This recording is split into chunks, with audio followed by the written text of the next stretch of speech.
дозволи ми го ова. Значи, не е си во право во на смисла дека ние имаме право на поинаква интерпретација на фактот дека милениумскиот континуитет на развојот на македонскиот народ на Балканот е прекинат.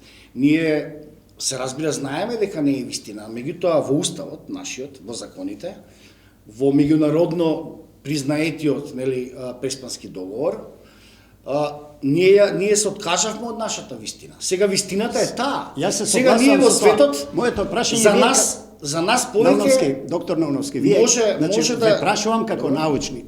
Значи друго е што ние вака ќе историјата подложи на различни интерпретативни рамки, тоа не е спорно. Светската историска наука, што светската историска наука денеска има документ во кој што вели дека македонската држава и наука и сите општествени релевантни политички фактори се согласиле дека историската вистина на Грција е единствената вистина. Тоа го вели политиката, не го вели науката. Науката работа да даде таква констатација. Добро, но сега ние зборуваме за Вашингтонскиот историски институт, документи. вака е толкова како што е Преспанскиот историјата, или си има свои гледишта. Па не, и поетите поинаку ја толкуваат историјата. Значи, историјата може да се толкува на илјадници, на стотици илјади начини, зависи од лична перспектива. Меѓутоа зборуваме за доаѓање до вистината и за признавање на вистината.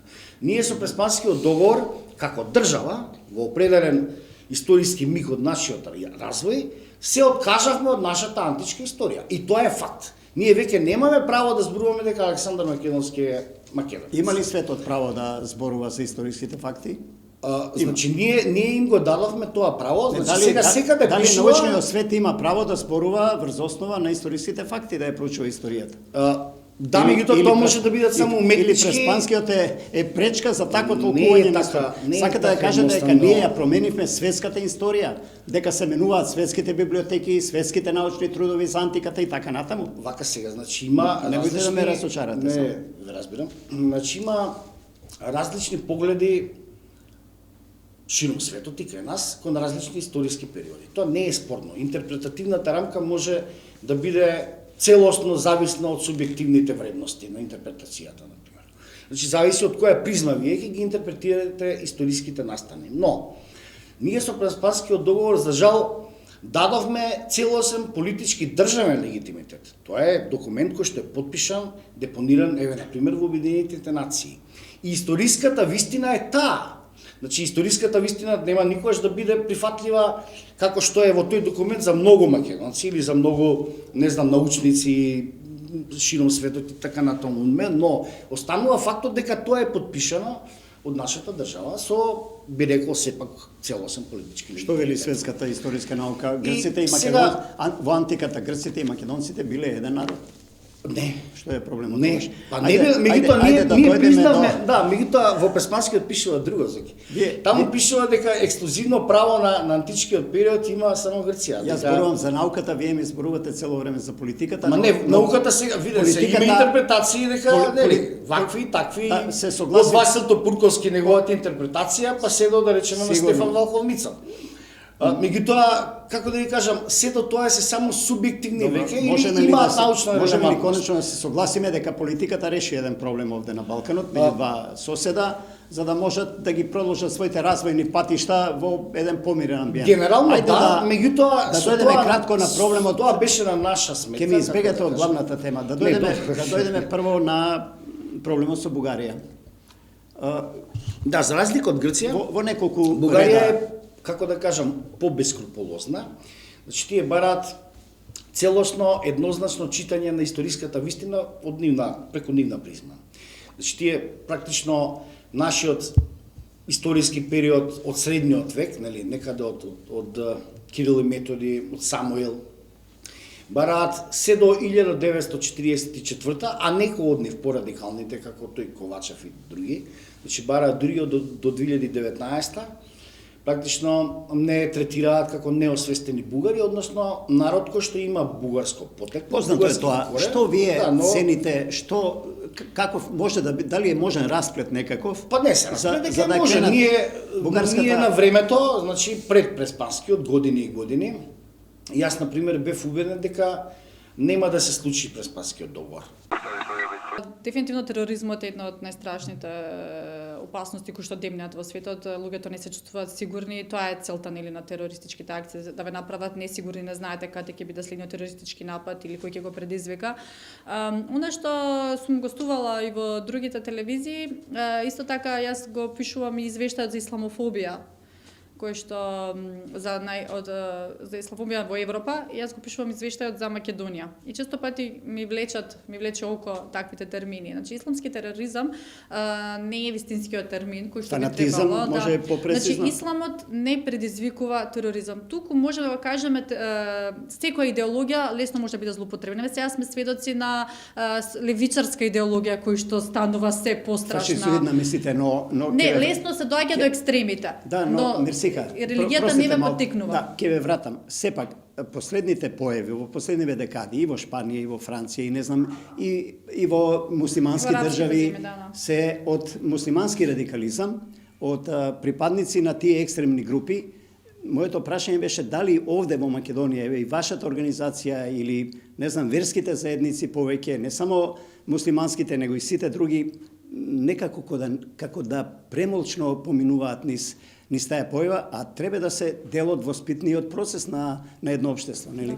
Значи постои екстремно сваќање на религијата и нејзино погрешно толкување, но ако исламската заедница верска бидејќи е кровна и ние се ја признаваме и прифаќаме како кровна институција, повеќе биде активна во животот на муслиманите и представува авторитет за нас муслиманите, толкувањето на исламот нема да дојде до злоупотреба. Значи секој си го толкува од редбите од Куранот или од животот на пратеникот Мухамед како тој самиот сака. Бидејќи немаме некој верски лидер како што имаат католиците папата, за да сметам дека тоа што ќе го каже е прифатливо. Тоа е така и во православието, секој од владиците се толкува на своја територија како што сака. Да, но сето тоа дозволува до слободно толкување, до екстремни појави, до фанатизам и до екстремизам кој што за жал коси животи, крши права, ограничува, лимитира права на жени, на деца, на слободно движење. Мислите ли дека на светско ниво треба малку по општествата воопшто светот да биде погласен во воспитувањето на младите кои лесно се заведуваат веројатно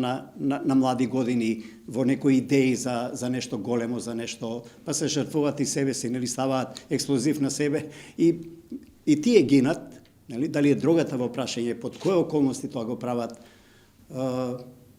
Да, постојат многу околности, посебно кај младите. И оно што гледаме последните години е застрашувачки, како да кажем македонски white supremacy, моќта на белиот човек. Имавме во Америка големи терористички напади кои што се случија, нападот во Белата куќа од радикални струи и добро, тоа белиот човек, па сите вери припаѓаат и на белиот и на црниот или не знам црвениот човек. Да, но били во Америка. Но таму е тоа е нацизам веќе, нели? Тоа не би рекол дека е верски фанатизам. Не, сакам да кажам дека лесно некоја идеологија и лесно чувството кај човекот дека е надреден на тебе, подобар од тебе, како што некој смета дека е поголем верник од тебе и сите неверници треба да бидат. Дали се чувствувате некогаш, простете, наинтимно непријатно кога ќе слушнете на вести дека некој од тие победи, од тој радикализам исламски направил некоја терористички акт, и деца и жени и мажи. Посебно како светот го доживува и како го нарекува, и оно што е навистина болно, тоа се одразува на нашиот живот секојдневно, бидејќи патувањето низ европските држави не е секогаш лесно, посебно кога ќе биде некој терористички чин во Европа,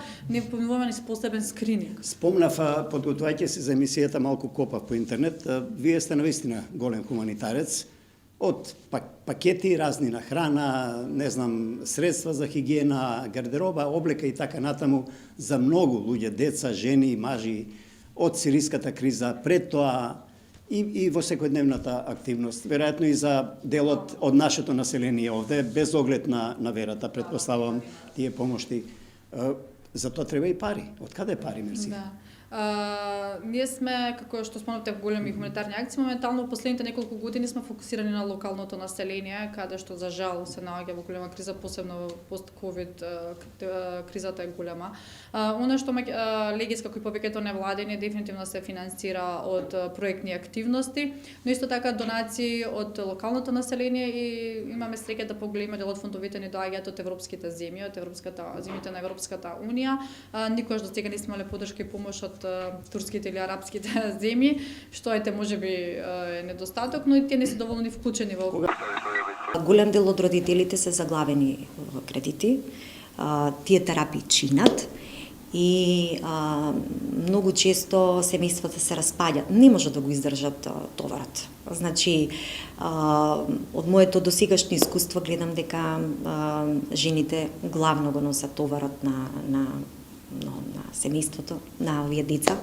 И оттаму јас како жена со жени, со тие мајки сочувствувам и го давам комплетно мојот придонес во помагање и во решавање на истите проблеми. Колку јас во тоа успевам, не знам, но ако ништо друго, некогаш не мора да биде секогаш финансиска помош, некогаш и чувството на достоинство кај сите овие деца и кај родители е многу важно.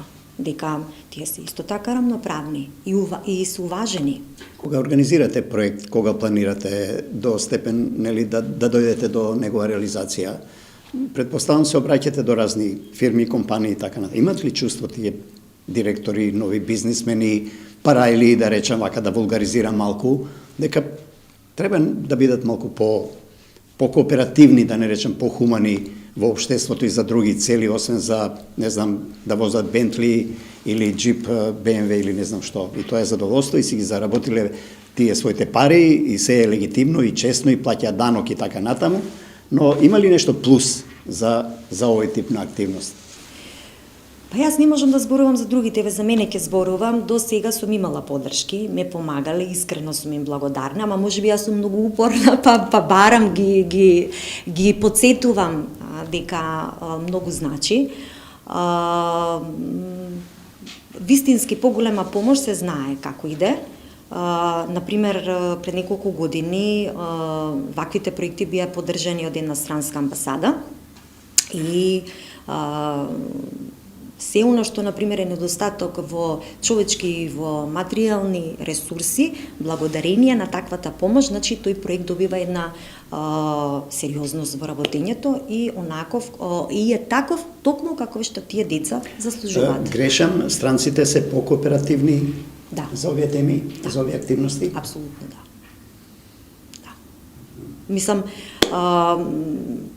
тоа можам да го кажам и ете, во посета на земји како и во Европа, посебно Америка, каде што свеста за постоењето и грижата на ваквите лица е до тоа ниво доведена да апсолутно се смитате за нецивилизирано ако вие тоа не го уважувате. Така да мислам дека пак ќе речам, ќе се вратам, кај нас фали информација, фали едукација. Доколку таа постои, мислам дека и нештата значително би се смениле. Многу од луѓето не знаат. Не знаат дека постојат. Пандемијава, Димитрова, навлезе во втора година. Таа ги не затвори сите на некој начин. Ги затвори, предпоставам, и дел барем од вашите активности. Таа непосредна комуникација, таа интеракција, тоа чувство кога живи луѓе, нели, се допираат и разговараат меѓу себе. Тоа го нема сега. Интернетот е некаква компензација, но поготово во областа за која вие работите, еве за овој тип на, нели, за деца на темава за која зборуваме, тоа малку по-тешко, нели? Или грешам. Како се снаоѓате во овие услови на можно ли да ги изгубите сите контакти па да се почнува наново или упорноста наоѓате тунели, форми, линии и така натаму за комуникација? Мене ми е многу жал да кажам дека короната за многумина и изговор да некои работи не се работат. Короната па ни отвори па и други можности што да речам не би ги направиле. Активностите се продолжуваат, може би во некоја друга форма. Деца се уште доаѓаат, но бројката, мислам, се почитуваат протоколите, бројките се многу помали. Тие наставнички, тие родители кои што сметаат дека уметноста е важна, си продолжуваат да си ги носат и децата, барем до сега така беше. За жал, ја нема таа масовност, чифте беше, еве, кај што јас творам и работам, беше прекрасно, една кошница од дечиња, кој ќе видите, сега го нема, но од друга страна па интернетот ги дозволува сите оние работи кои што, например, па физичкото присуство не го дозволува. Да речам, правиме проекти кои што јас да речам сум била не сум можела да ги пуканам или не можеле да дојдат деца од Битола, од Штип, од Тетово, проблем превоз или недостаток на време и така. А вака да речам се дава точни инструкции по интернет. Еве да речам последниот проект беше детска компјутерска графика кој што децата изработија компјутерски графики, ние ги спринтавме, направивме завршна изложба, беше насловена виртуелно јас, значи ние сепак го реализиравме проектот. Сега, да не беше пандемијава, може би ќе одевме негде заедно да работиме. Еве да речем и уште еден пример. Минатата година, кога се случи прв пат короната, беше дадена една тема на децата од диаспората. Направив соработка со македонските центри во Европа. Во Германија ги има дури 4. Потоа беше тука македонскиот центар во Париз, македонскиот центар во Словенија. Но и сите останати, значи, на тема поздрав, љубов да пратат кон нивните најблиски, се викаше го сака мојот роден крај и се оно што ги асоцира за државата, за Македонија. Фантастично. Интернетот може да види. Прекрасно. Ми стигнаат цртежи од Дубај, од Канада, од Лондон. Од сето тоа на крај се направи видео и се промовираше до 8 септември. Една пријателка од Агенција за селеништво вика, па ние поубава честитка за 8 септември не сме добиле. Не зборувам ја за посреќни или, него зборувам за вкупното што се случува во општеството. Ова што се случува со албанците во општеството, ова деградирање на вредностите е неверојатно многу изразено, што сепак не е кај македонците. Верувате ли во едно општество за сите? Не. Апсолутно. Верувате ли во една држава за сите? Која е целта? Не, сега... Кога велам држава, мислам на институциите да се еднакви за сите, а општеството е некоја поширока категорија. Видите, институциите е друго. Друго е... Кога велам државата, мислам не на територија, туку на државата како институција. Дали сите, верувате ли дека сите граѓани, без оглед на етничка припадност, конечно, после толку години разни битки па и конфликти, пред институциите сме еднакви сите онеправдани или сите, нели... Онеправдани. Дали или посебно албанците или посебно македонците или не сам посебно турците. Види, Како вие гледате на кога одите на шалтер, имате проблем што сте албанец на пример или да остварите некое право? Не, видите. Не се со еден збор да кажем квалитетот. Сакам да прашам јасно, дали државата имате чувство дека нееднакво се однесува кон сите граѓани или посебно кон некоја етничка заедница? Јас не можам да кажам дека тоа што се случува намерно. Но јас тргнувам од фактите, од состојбите, ми разбирате? И нема никому да му речем дека тој е виновен и така натаму. Во една прилика, во една исто вака дебата, јас кажав како е Тетово. И тој, мојот пријател тука ми вели, ама тамо во власт се албанците од таа година, јас му велам, ама состојбата е ваква, сега кој е на власт, друго прашање, но состојбата е во тоа ниво. А со оглед дека немаме време, бидејќи овие се многу широки дебати и не можете со една реченица да го кажете едното или другото, бидејќи има многу елементи кои го сочинуваат тоа дали е добро или не е добро. Мене највише што ми во државата, сега зборуваме, што ме вака нервира, е што, не знам, гледам сега вчера, завчера, за изборите, премиерот Заев вели сега ни е потребно обединување и така нака. Кој да се обединува и зашто?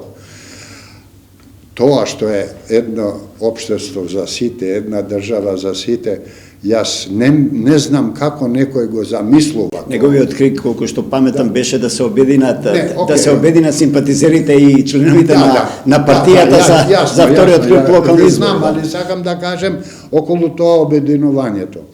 И највише што ме, така да кажем, не нервира, него што ми е жал, ние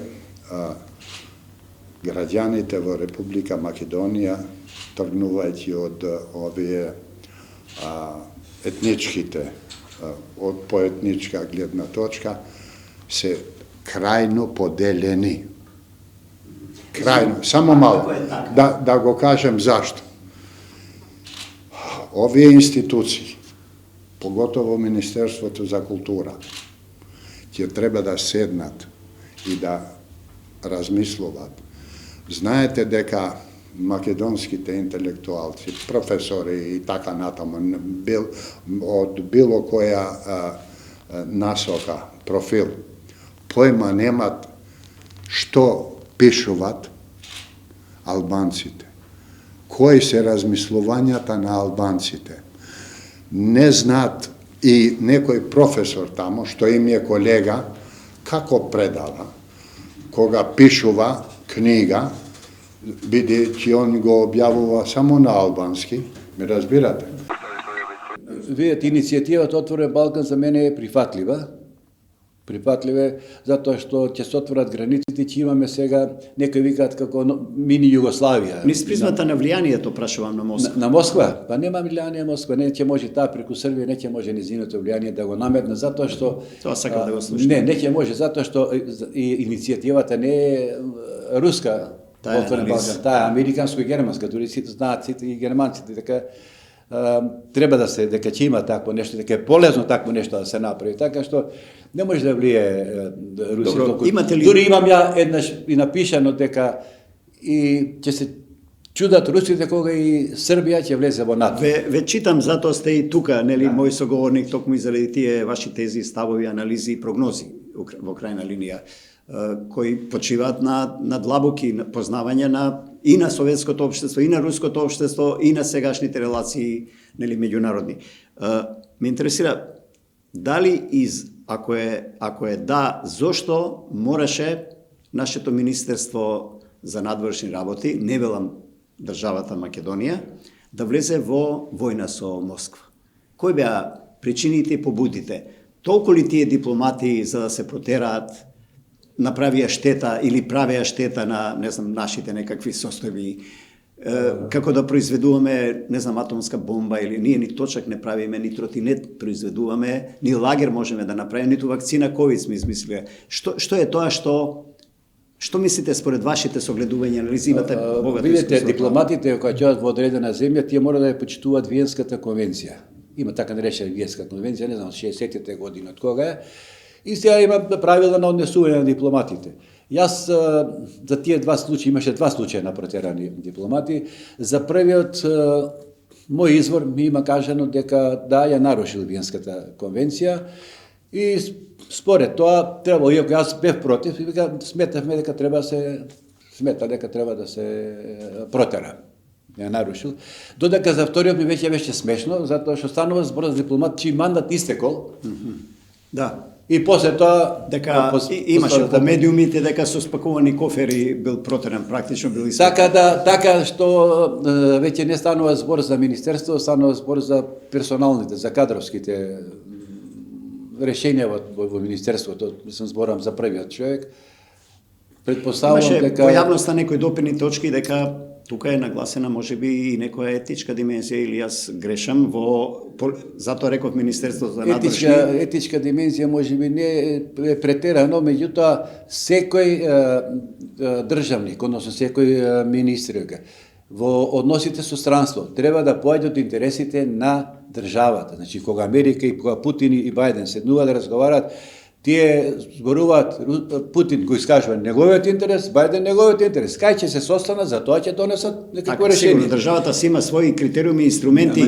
Ние треба тоа да го почитуваме, а не сега да бидат да решиме интересите на некои соседни држави, да бидат поважни од македонските интереси со Русија. Зборам, да речеме, Русија влие во Србија, па Србија има нерешен проблем со Косово, па нашиот министар за надворешни работи, да речеме, не само што е албанец, него може би има чувства посебни кон Косово, не може да ги стави интересите на Косово пред интересите на Македонија. Може ли да се извлече димензија дека некој сакал да еве пред Вашингтон да се покаже вака по Па не тоа го кажав, јас мислам не го кажам, не сакам да го кажам кога беше за вакцините, сеќавате ви, не, руски вакцини, па немојте руски вакцини, ние се определивме за Америка, тоа и повисокот министерот го кажува. Ние се определивме, па ние одиме у НАТО, ние ќе одиме во Европска унија, какви руски вакцини? Значи тоа зборува што? Кога спомнав за етничката dimenzија, да. Политичари, немаме луѓе со Сенс. за политика. Значи немаме стратегија. Да.